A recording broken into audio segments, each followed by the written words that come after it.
Ayun si Kim. Yun. Naka-black. Kasi yung MRI ni Omonim sa 18 ay ika-cancel. Kasi sabi ng anak niyang babae, dadali na lang daw sa honeymoon. Yung traditional acupuncture, ganun-ganun. Kasi sumasakit yung kanyang likod, i-acupuncture na lang doon. Pero for me, my personal opinion, mas maganda siguro yung MRI muna, no? Para tignan yung loob kung anong meron. Pero awan ko yung kagustuhan ng anak ng babae. So, ando naman si Omonim, ayun. Natakpan. Ayun. Ayun, tumingin. Ano naman siya? Doon naman sa part na yon, kukunin yung papers nung in-x-ray siya at saka nag-CT scan kasi dadali nga doon sa honeymoon. Papakita kung ano yung resulta, tapos ano yung doon nila malalaman kung ano yung gagawing acupuncture sa kanya. So tara na, yan na si Kim.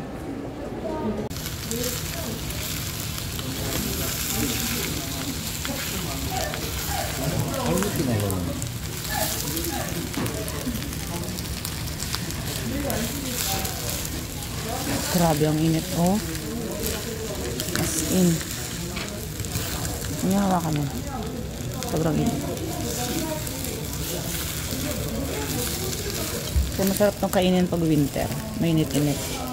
Pag summer, mainit na nga ang panahon. Sobrang init pa niya. Maghihintay kang palamigin.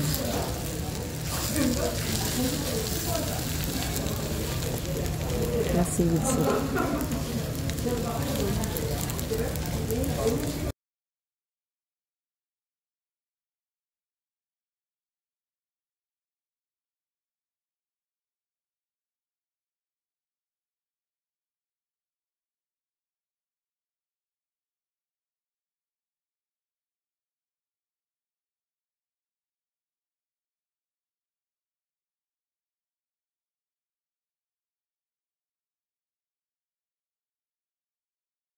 Hello! Kung aware kayo dun sa SKT na nangyari dito sa Korea na yung mga phone, kailangan magpalit ng SIM card kasi na-hack. Ewan ko ano bang nangyari, yung exactly kung ano nangyari. Basta kailangan palitan yung SIM card. So, nagpalit na kami. Ito yung luma. Ito yung gamit ko ngayon, yung bago. Pero may laman tong 8,000 won. Kasi, yung diba, yung sa subway, sa bus, nililoadan ko to para pang bus card, ganyan. Nanghinayang ko dun sa 8K. Tapos tinanong ko dun sa sa handphone shop kung pwede ko pa bang maklaim yun. Sabi, saan mo ba daw pinaloadan? Diyan, oh. Yan, see you. So, punta tayo dyan at i-claim natin yung 8K. Kung pwede. Sabi dun sa shop, ha? Pero pag hindi pumayag dito, di ano tayong magagawa? 안녕하세요. 이거 여기서 쫀종했는데요. 근데 발전은 들어있는데 그 교통카드요. 여기 유심 바꿔가지고 어떻게 해요? 드려야 돼요? 거기 여기 안에 그때 10,000원 천정해가지고 근데 발전은 남았어요. 근데 그것도 환불하시려고? 네, 가능해요? 올려보세요.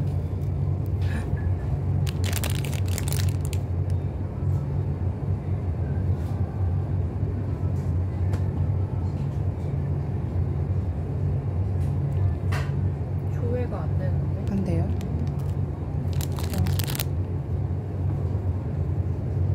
그럼 안 돼요?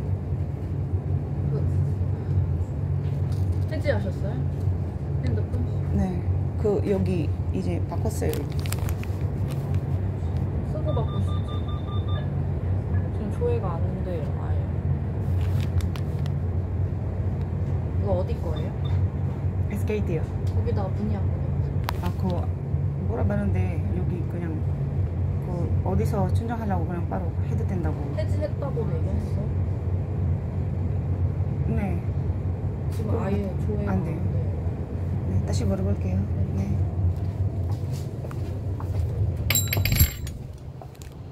See? Ayaw.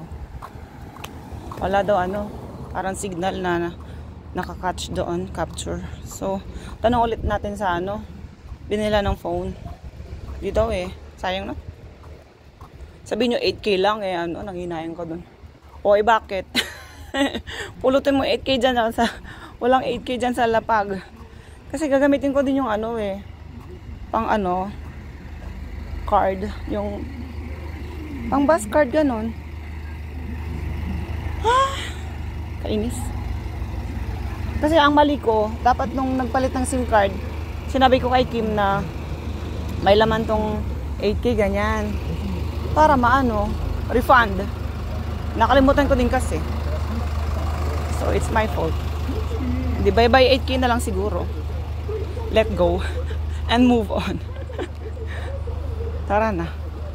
Ayan, bumalik ulit ako dito. Yan. T-Money or yung ano, handphone shop. Wala din daw silang magagawa. So, ang isa na lang daw paraan. Tawagan ko yung ano, call center ng SKT or T-Money para ma-refund ko yung 8K.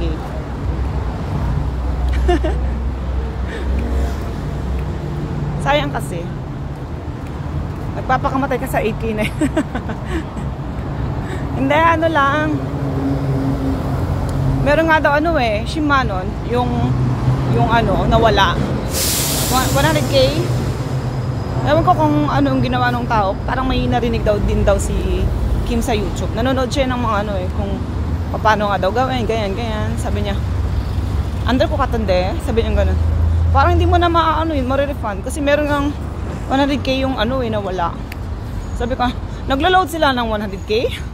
Mga nasa ano niya, 3,000, 4,000 pesos. Siguro may ganun kasi kung papasok ka sa trabaho, tapos minsan, nagmamadali ka na, wala ka ng time magpa-load. Ginagawa nun, isang buwan na. Para every sahod, isang loadan lang. Ganun siguro. Para-paraan lang yan. Ako naman, di man ako sumasakay ng bus. Ngayon, ano, naglalakad na lang ako papasok. Dati. Tapos pagka nagpapaload ako 1 month, 50K naman niloload ko. Ano yan? Nakakaipon ka ng points. May points din yan eh. Sa T-Money. Wala na. Bibihira na lang ako mag-load kasi minsan na lang ako napunta ng ano, ng malayo-layong lugar. Napunta lang ako pag may bibilhin, pasambon, anyang.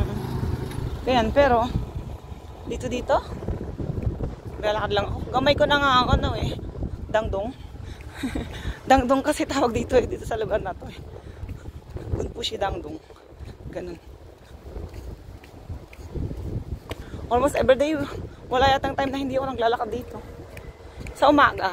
Pero pag pahapon na, yun, maglalakad din, papunta sa work. Tapos 5 hours doon nakaupo. Tatayo. Pagkatapos, uwi na. O maglalakad din pa uwi. Ganun din yung dinadaanan mo. Kaya pag naglalakad ako dito, dami ko nakikita ang mga estudyante. May mga sumisigaw. Nagugulat lang ako. Saan? Gaganon sila. Teacher! Ganyan sabi ko, shh! Tapos kinakausap ko sa English. Sabi nila, teacher, mag-Korean ka? No. Kailangan kausapan ka sa English kasi ano, estudyante kita para panghatak din ng ano, mga nanay dyan, baka may namarinig, oh, teacher, oh, pasok na kayo sa hago namin, pandagdag estudyante.